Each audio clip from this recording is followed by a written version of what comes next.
नमस्कार, the book pod में आपका स्वागत है। मैं हूं आपकी होस्ट काजल। और मैं हूं आपका दोस्त आरके। काजल, दुनिया में दो तरह के लोग होते हैं। एक वो जो दुनिया के नियमों के हिसाब से चलते हैं और दूसरे वो पागल लोग जो दुनिया के नियमों को ही बदल डालते हैं। बिल्कुल सही आरके। और आज हम उस सबसे बड़े पागल क्रेजी वन की बात करने जा रहे हैं जिसने हमें सिखाया कि स्टे हंग्री स्टे फूलिश, जिसने एक गैरेज से शुरुआत की और दुनिया की सबसे बड़ी टेक कंपनी एप्पल खड़ी कर दी। जी हाँ, आज हम डिकोड करने जा रहे हैं। मैं स्टीव जॉब्स बोल रहा हूँ। ये किताब सिर्फ एक जीवनी नहीं है, ये उस दिमाग की यात्रा है जिसने फोन को सिर्फ बात करने का जरिया नहीं बल्कि हमारी जिंदगी का हिस्सा बना दिया। इस एपिसोड में हम जानेंगे कि कैसे अपनी ही कंपनी से निकाले जाने के बाद स्टीव जॉब्स ने वापसी की, कैसे उन्होंने परफेक्शन को अपनी जिद बनाया और वो कौन सा विजन था जिसने उन्हें अरबपति नहीं बल्कि अमर बना दिया। तो अगर आप अपनी लाइफ में सिर्फ कुछ अलग नहीं बल्कि कुछ कमाल डिंग इन द यूनिवर्स करना चाहते हैं तो ये एपिसोड आपकी सोच बदल देगा। चलिए इनोवेशन के बाजीगर से मिलते हैं सिर्फ द बुक पॉट पर। आज हम एक ऐसे व्यक्ति के जीवन और सोच की पड़ताल कर रहे हैं जिन्हें अक्सर टेक्नोलॉजी का माइकल एंजेलो कहा जाता था। एक ऐसा इंसान जिसने सिर्फ कंप्यूटर नहीं बनाए बल्कि हमारे संगीत सुनने, बात करने, जानकारी तक पहुंचने के तरीके को हमेशा के लिए बदल दिया।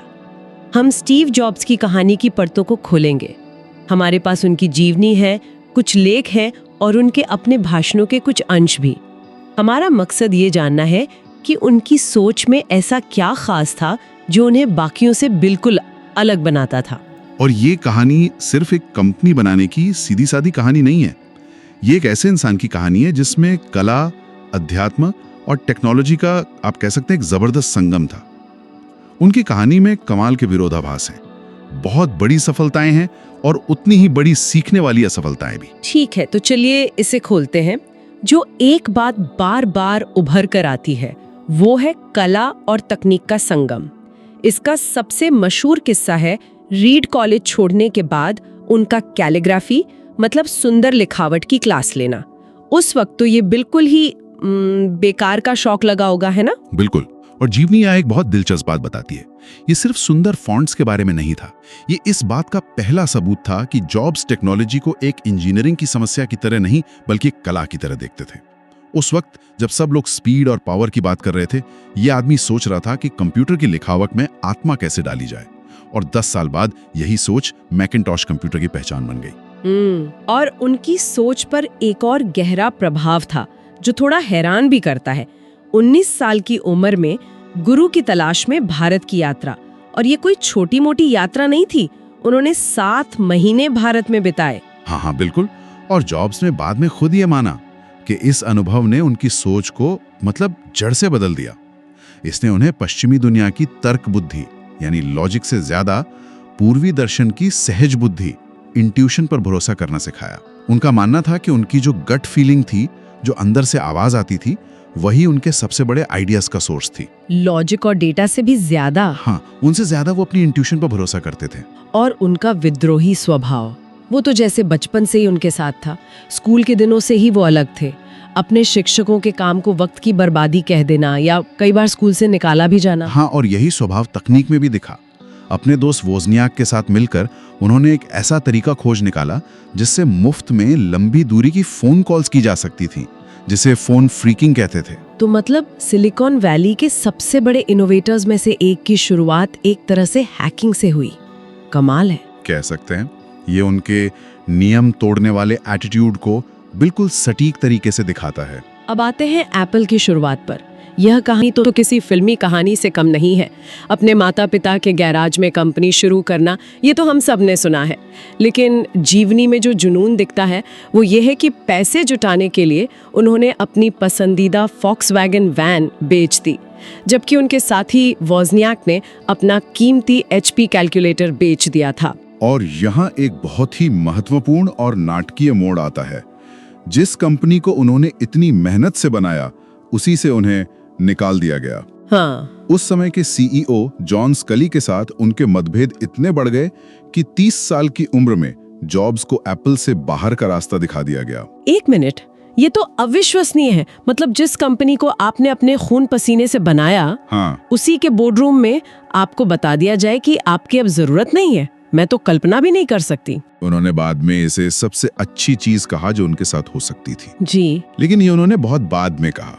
उस वक्त तो वो पूरी तरह टूट चुके थे। उनका कहना था कि सफल होने का जो भारी बोझ था वो अचानक हट गया और वे फिर से एक शुरुआत करने वाले की तरह हल्का महसूस करने लगे। अच्छा। और इसी ने उन्हें उनके जीवन के सबसे रचनात्मक दौर में धकेल दिया। और ये रचनात्मकता सच में हैरान करने वाली है।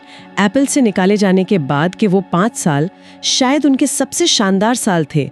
उन्होंने नेक्स्ट नाम की एक हाई एंड कंप्यूटर कंपनी बनाई और साथ ही पिक्सर नाम की एक एनिमेशन कंपनी भी शुरू की। और पिक्सर ने जो किया वो तो इतिहास है। जी हाँ। पिक्सर ने दुनिया की पहली पूरी तरह से computer animated film toy story बनाई और देखते ही देखते दुनिया का सबसे सफल एनिमेशन स्टूडियो बन गया। ये अपने आप में एक बहुत बड़ी कामयाबी थी। पर ये बात थोड़ी अजीब लगती है, जिस कंपनी ने उन्हें निकाला वही उन्हें वापस क्यों खरीद रही थी? क्या एप्पल इतना हताश हो गया था या नेक्स्ट की टेक्नोलॉजी में वाकई कुछ ऐसा था जिसे वे नजरअंदाज नहीं कर सकते थे? मेरे ख्याल से दोनों बातें थीं। जीवनी के मुताबिक 1996 तक एप्पल डूबने के कगार पर था। उनका अपना ऑपरेटिंग सिस्टम पुराना हो चुका था और उन्हें एक नई की सख्त जरूरत थी। और नेक्स्ट में जॉब्स ने एक बहुत ही उन्नत ऑपरेटिंग सिस्टम बनाया था। तो एक असाधारण घटनाक्रम में एप्पल ने नेक्स्ट को खरीद लिया ताकि उसकी टेक्नोलॉजी का इस्तेमाल कर सके। और इसी सौदे के साथ स्टीव जॉब्स की एप्पल में वापसी हुई। बिल्कुल। ये दिखाता है कि कभी-कभी एक बहुत बड़ा झटका आपको एक नई और बेहतर दिशा में ले जा सकता है। तो वो एप्पल में वापस आ गए और जैसा कि जीवनी में बताया गया है, कंपनी डूबने की कगार पर थी। ऐसे में उन्होंने मीटिंग्स और स्ट्रैटेजी पर नहीं बल्कि एक चीज पर फोकस किया, प्रोडक्ट। यहीं से तो असली जादू शुरू हुआ, है ना? बिल्कुल। और शुरुआत हुई 1984 के मैकिन्टॉश से। ये सिर्फ एक और कंप्यूटर नहीं था, इसने पहली बार आम लोगों को माउस और ग्राफिकल यूजर इंटरफेस यानी GUI से परिचित कराया। एक मिनट, GUI का मतलब क्या था उस जमाने में? मतलब मैकिन्टॉश से पहले कंप्यूटर चलाना कैसा होता था? आप कल्पना कीजिए, एक काली स्क्रीन जिसपे सिर्फ हरे या नारंगी रंग के अक्षर हैं। आपको हर काम के लिए एक कोड जैसी कमांड टाइप करनी पड़ती थी, जैसे C:\delete file.txt। ये डरावना था। अच्छा। मैकिन्टॉश ने उसे बदलकर स्क्रीन पर दिखने वाले फोल्डर्स और ट्रैश कैन में बदल दिया, जिसे आप सचमुच माउस से पकड़कर हिला सकते थे। इसने कंप्यूटर को एक मशीन से एक दोस्त जैसा बना दिया। फिर 2001 में आया आईपॉड। इसका नारा था, आपकी जेब में 1000 गाने। ये विचार ही अपने आप में एक क्रांति था। यहाँ पर जो बात समझने वाली है वो ये कि आईपॉड की सफलता सिर्फ हार्डवेयर की नहीं थी। हमारे पास जो लेख हैं वो इस बात पर जोर देते हैं कि ये 3 चीजों का संगम था। हार्डवेयर यानी आईपॉड डिवाइस, सॉफ्टवेयर यानी आईट्यून्स, और सर्विस यानी आईट्यून्स स्टोर, जहां से आप गाने खरीद सकते थे। ये दिखाता है कि जॉब्स सिर्फ एक उत्पाद नहीं बल्कि एक पूरा अनुभव डिजाइन करते थे। और फिर 2007 में आईफोन आया, जिसने स्मार्टफोन शब्द को ही फिर से परिभाषित कर दिया। उसका टच स्क्रीन इंटरफेस इतना सहज था कि उसने मोबाइल की दुनिया का नक्शा ही बदल दिया। और हमें ये नहीं भूलना चाहिए कि 2010 में उन्होंने आईपैड पेश किया। ये उस समय की बात है जब कई बड़ी कंपनियां टैबलेट कंप्यूटर के विचार को लगभग खारिज कर चुकी थीं। लेकिन जॉब्स ने न केवल इसे पेश किया बल्कि एक पूरी की पूरी नई उत्पाद श्रेणी ही बना दी। और ये सब उन्होंने तब किया जब वो कैंसर जैसी गंभीर बीमारी से जूझ रहे थे, जो उनके जुनून को एक अलग ही स्तर पर दिखाता है। स्टैनफोर्ड यूनिवर्सिटी में दिए गए अपने एक मशहूर भाषण में जॉब्स ने अपनी जिंदगी की कहानी को 3 हिस्सों में बांटा था। उनमें से कुछ सिद्धांत आज भी बहुत प्रेरणा देते हैं। जैसे उनका पहला सिद्धांत था, अपने काम से प्यार करो। हाँ, उनका मानना था कि महान काम करने का एकमात्र तरीका यही है कि आप जो करते हैं उससे प्यार करें। अगर आपको वो काम अभी तक नहीं मिला है तो खोजते रहिए, समझौता मत कीजिए, अपने दिल की सुनिए, वो आपको सही जगह पहुंचा ही देगा। उनका दूसरा सिद्धांत भी बहुत दिलचस्प है, ना कहना सीखो। जब वे 1997 में एप्पल लौटे तो उन्होंने कंपनी के 350 उत्पादों को घटाकर सिर्फ 10 कर दिया। ये एक बहुत बड़ा और साहसी कदम था। बिल्कुल। उनका मानना था कि फोकस करना उतना ही जरूरी है जितना कि नई चीजें बनाना। ये जानना कि क्या नहीं करना है उतना ही महत्वपूर्ण है जितना ये जानना कि क्या करना है। लेकिन क्या ये सिर्फ फोकस था या उनके कंट्रोल फ्रीक स्वभाव का एक और उदाहरण। जीवनी में इस बात के भी तो कई किस्से हैं कि वे दूसरों के आइडियाज को कितनी बेरहमी से खारिज कर देते थे। क्या ये फोकस और तानाशाही के बीच की एक पतली लाइन नहीं है? बिल्कुल, और जीवनी इस विरोधाभास को छिपाती नहीं है। ये सच है कि उनका तरीका अक्सर कठोर होता था। वो पूर्णता चाहते थे और उसके लिए वो किसी भी हद तक जा सकते थे। कई लोगों के लिए उनके साथ काम करना बहुत मुश्किल था, लेकिन उनके इसी स्वभाव ने एप्पल को बिखरने से बचाया और उसे दुनिया की सबसे मूल्यवान कंपनी बनाया। तो हाँ, ये एक बहुत ही जटिल पहलू है उनके व्यक्तित्व का। और उनका सबसे गहरा दर्शन शायद मृत्यु के बारे में था। ये थोड़ा अजीब लग सकता है। हाँ, लेकिन उनके लिए वो बहुत शक्तिशाली था।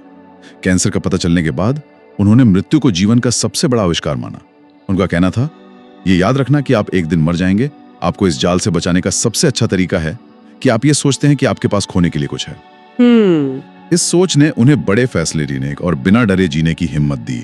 और आखिर में वो मशहूर line, stay hungry stay foolish, ज्ञान के लिए भूखे रहो, सीखने के लिए मूर्ख बने रहो। ये द होल अर्थ कैटलॉग नाम की एक पत्रिका का विदाई संदेश था, जिसे उन्होंने अपने जीवन का आदर्श बना लिया था।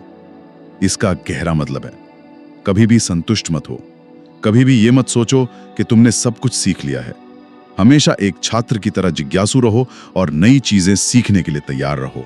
तो इन सभी स्रोतों को देखने के बाद स्टीव जॉब्स की कहानी सिर्फ टेक्नोलॉजी या व्यापार की नहीं लगती है। ये एक ऐसे व्यक्ति की कहानी है जिसने अपनी सहज बुद्धि पर भरोसा किया, अपनी असफलताओं से सीखा और दुनिया को एक अलग नजरिए से देखने का साहस किया। सही बात है। उनकी विरासत उनके बनाए उत्पादों से कहीं ज्यादा बड़ी है।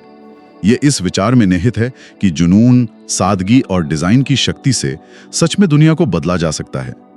उन्होंने हमें सिखाया कि टेक्नोलॉजी को इंसानी होना चाहिए, ठंडा और मशीनी नहीं। अंत में एक विचार, जॉब्स ने कहा था कि इनोवेशन एक लीडर और एक अनुयायी के बीच अंतर करता है। सही।